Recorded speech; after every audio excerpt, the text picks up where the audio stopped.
நான் இங்கேருந்து 12th முடிச்சுட்டு வேலைக்கு போனேன். ஏஜென்ட் மூலிமா தான் வேலைக்கு போனேன். அங்கே வந்து ஒரு வேலையில் ஒருத்தவங்க வீட்டில் இட்டு போய்விட்டாங்க. அது வந்து கருணாநிதி எம்எல்ஏ, கரண்ட் எம்எல்ஏ அவரோட பையன் வீட்டில் ஆண்டோ மதிவாணன் அந்த வீட்டில் திருவான்மையூரில் இட்டு போய் நான் அப்பார்ட்மெண்ட்டில் வேலைக்கு விட்டாங்க.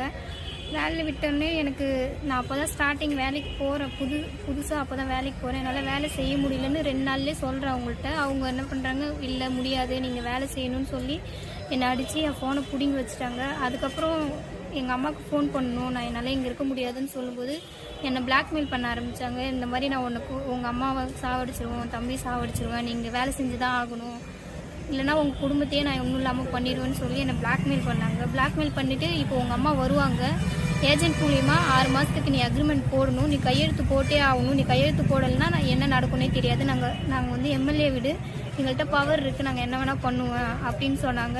அதுக்கப்புறம் எங்கள் அம்மா வந்ததுக்கப்புறம் அந்த அக்ரிமெண்ட்டில் கையெழுத்து போட்டே ஆகணும் அப்படின்றதுனால எங்கள் அம்மாக்கிட்டையும் சொல்ல முடியல, ஏன்னா என்னை அவ்வளோ ஒருத்தரும் பிளாக்மெயில் பண்ணி வச்சுருந்தாங்க. நான் கையெழுத்து போட்டேன். அவங்க சொன்னாங்க, என்கிட்ட நம்பிக்கை கொடுத்தாங்க, 6 மாதம் நீ செய்யுமா, உன்னை உடனே அமுச்சிருவோம், வேறு பொண்ணு வந்த உடனே உன்னை அமுச்சிருவோன்னு சொல்லி தான் என்னை இது பண்ணாங்க. அன்றைக்கி ஒரு நாள் என் கன்னத்தில் அரைஞ்சவங்க தான்.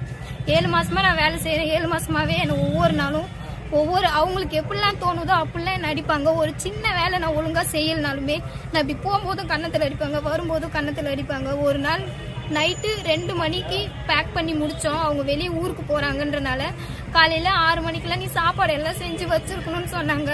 நான் 2 மணிக்கு தான், நீ படுத்து தூங்கணும்னு அவசியமே கிடையாது, யாராலுமே தூங்காமல் இருக்க முடியாது. 2 மணிக்கு நான் படுத்தேன்.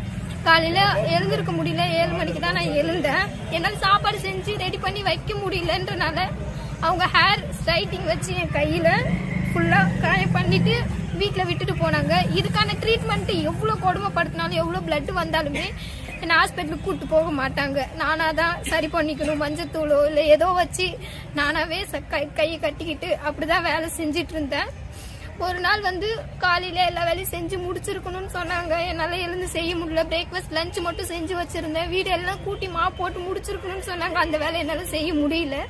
அவங்க வெளியே போகிறது நிறுத்திட்டாங்க, போகலை, எனக்கு டைமுக்கு நீ வரல என் கூட, எனக்கு ஹெல்ப்புக்கு என்னால் வர முடியாது, ஏன்னா வீட்டு வேலை முடிக்கலன்றனால நான் ஒரு நாள் ஃபுல்லாக ஒரு குழம்பு கறி வச்சு காலையில் ஆரம்பித்தாங்க, நைட்டு 11 மணி வரைக்குமே. அதால் என்னை அடித்தாங்க. என் தலையில் வாயிலிருந்து பிளட்டு வருது, என்னை விட்டுருங்க, நான் கெஞ்சுறேன், என்னை விட்டுருங்க, நான் வீட்டுக்கு போகிறேன், என்னை விட்டுருங்கக்கா, என்னால் முடியலன்னா உங்கள் காலை பிடிச்சி கெஞ்சுறேன். அப்படியும் விடலை. போய் மூஞ்சி கழுவிடுவான்னு சொல்லி என்ன அடிக்கிறாங்க. என்னோட ஜஸ்டில் எவ்வளோ ஒருத்தர் அடிச்சிருக்காங்க, என்னால் சொல்ல முடியல. நைஃப் வச்சு என் கழுத்து கீறி எல்லாம் பண்ணியிருக்காங்க.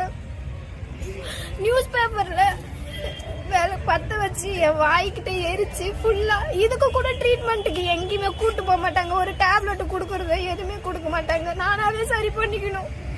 இவ்வளோ அடிக்கிறாங்க, என்னால் வேலை செய்ய முடியல அப்படின்னு சொன்னாலுமே ஏன் வேலை செய்யலைன்னு மறுபடியும் அடிச்சு அடுத்துலேயே திரும்பவும் அடிக்கிறாங்க. என்னால ரொம்ப முடியல. ஒரு நாள் ஃபுல்லாவே விடாம துருத்தி அடிச்சா கூட பரவாயில்ல, நீ அடிச்சுக்கிட்டு நீ வேலை செய்யணும்னு என்னை வேலை செய்ய வச்சாங்க. அப்பயும் வேலை செஞ்சுட்டு தான் இருந்தேன். என் ஃபேஸே மாறிடுச்சு, என் தலைமுடிலாம் வெட்டி என்னால முடியல, என்ன பண்றதுன்னே என்னால ஒரு சாக போற நிலைமையில இருந்தேன் நான். அப்பயுமே நான் ஹாஸ்பிட்டலுக்கு கூட்டு போல. சரி பண்ணுன்னு வீட்டுல இருந்து ஐஸ் கட்டி எடுத்து கொடுக்குறாங்க, தலையில வச்சு சரி பண்ணு, வீங்க இருக்க இடத்துல வை, சரி பண்ணுன்னு இவ்வளோ கொடுமைப்படுத்திட்டு திரும்பவும் நீ வந்து இதெல்லாம் சொன்னா, வெளியே சொன்னா உன்னை காப்பாத்துறதுக்கு யார் இருக்கா, நீயே இல்லாத நாய்.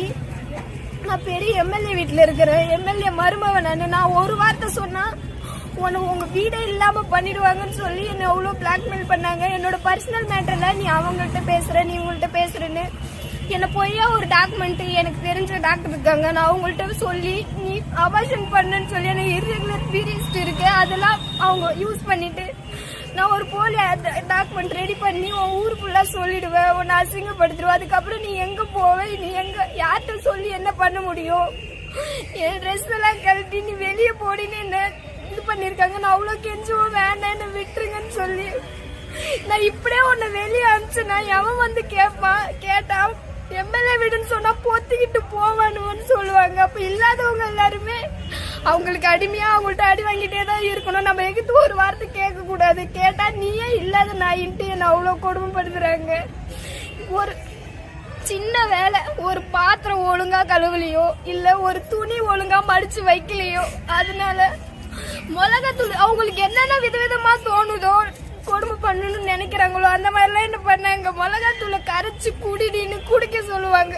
குடிச்சிட்டு உள்ள ஃபுல்லா எரியும். என்ன பண்றதுன்னு தெரியாம டைல்ஸ் படுத்து துடிப்பேன். என்னால முடியலக்கா ஏதாவது பண்ணுங்கன்னு. தண்ணி கூட குடிக்க கூடாதுன்னு அவ்வளோ கொடுமைப்படுத்தினாங்க.